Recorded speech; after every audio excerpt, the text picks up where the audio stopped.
আমাদের তো সম্ভব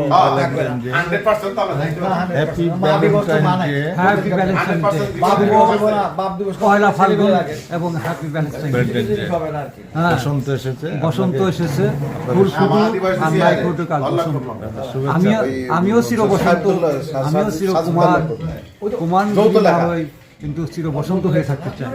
আমি কখনো বয়স্ক বা বার্ধক্য কবি মিল্টন বলেছেন, কবি মিল্টন বলেছেন আমি বৃদ্ধ হতে চাই না, আমি বার্ধক্য হতে চাই না, আমি সবুজ থাকতে চাই।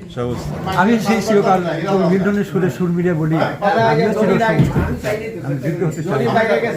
আমাকে যেন বৃদ্ধ এবং বয়স্কতে আঘাত না করে, আমাকে হানা না দেয়, আমি যেন ওই আঘাতপ্রাপ্ত না হয়ে, আঘাতপ্রাপ্ত হয়ে নিজের শরীরকে অসার না করতে পারি। আমি যেন অসার থাকি, সুস্থ থাকি। আলহামদুলিল্লাহ। এবং এখানে যারা আছেন প্রত্যেকে যেন সুস্থ থাকেন এবং সবুজ থাকেন। আজকের এই বসন্তের দিনে, পহেলা বসন্তে আমরা যেন সবুজ থাকি, চির সবুজ থাকি। ধন্যবাদ আমার প্রিয় ভাই, শ্রদ্ধেয় ভাই না পাবু সাহেব। আলহামদুলিল্লাহ, আপনার প্রতি এই শুভকামনা থাকলো। আপনাকে ধন্যবাদ।